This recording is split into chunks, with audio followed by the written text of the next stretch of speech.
So before I continue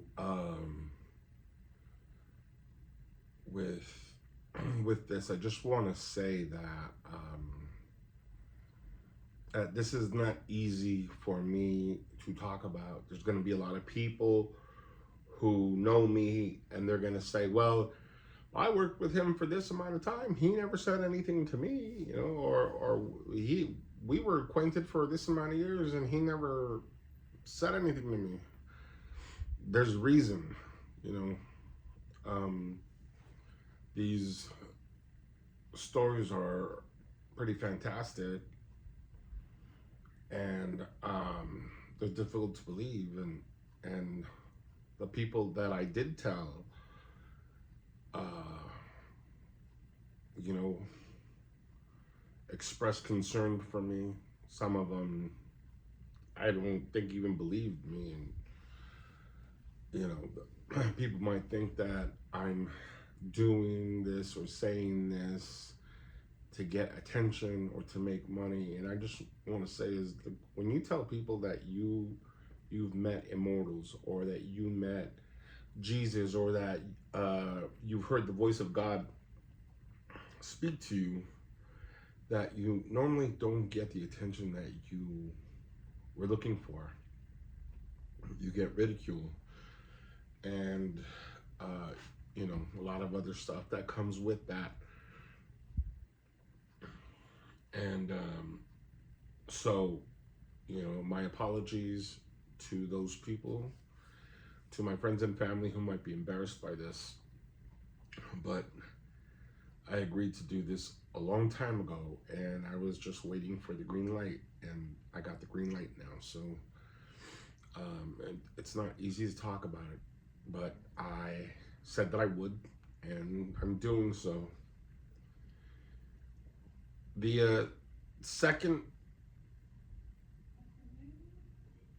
books that it was a collection of books. It wasn't even one book, but the second book that I read after Conversations with God was The Life and Teachings of the Masters of the Far East.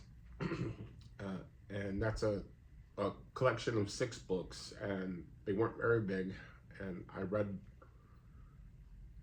when I began reading them, I what they are, the first three books are journals of a scientist by the name of Baird T. Spalding, Baird,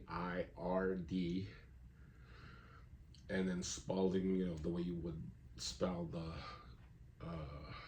from the famous tennis balls. But he was a scientist studying geology in India with other scientists, and after being there for a year or two, they came across this group of people who had these abilities, and he journaled. I think he stayed with them for 3 years, and he journaled, and a lot of their teachings resemble the teachings of Christ, or you know, um, there's that's an easy way to explain it. They resemble the teachings of Christ. Um, he said that they were immortal, and my after I read the first 3 books, then there was another 3 that comment on the first 3, and one of the things that Spalding talked about was the chronovisor that people believe um, is in the is in the Vatican, is in the archives of the Vatican. He talked about that way back then in the late 1890s, early 1900s. Um, but anyways, so he said that these men were very private, that they had not shown themselves. And my plan after reading those books were to save up enough money to get to India, to get to Kathmandu near the Himalayas, where they're known to be, and try to become a student. Become a student of one of these people. I really wanted enlightenment, spiritual enlightenment in my life at that time. And after 6 months after I read those books, Spalding in those books said that he didn't know of those teachers being in America, in the United States, that they might have been here, but he didn't know of it. And so I thought they were just over there. 6 months after I'd finished reading those books and just thinking about these people night and day, I encountered one of them. It turns out that my thinking of them was putting out a signal, and they picked up on it. And they thought that I was somebody who they could work with. And one of them took me under his wing, if you can say. But it's not like what people think. It's not like he shows up and then we talk and stuff. He has shown up. A lot of times he just will show up as a stranger or something like that, and I don't really know it's him until after he leaves. There's something that comes over me where I just know, and then a lot of his teaching or their teachings are indirect. They're indirect, and they're also done when you're sleeping. When you're sleeping.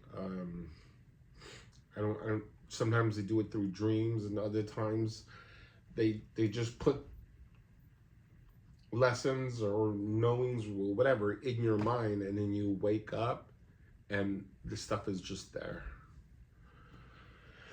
And so there's a group of them.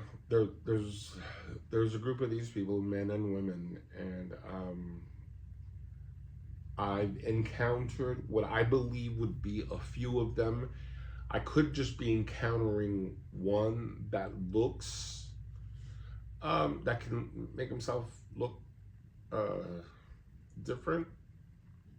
I'm sure that's not out of the realm of possibility.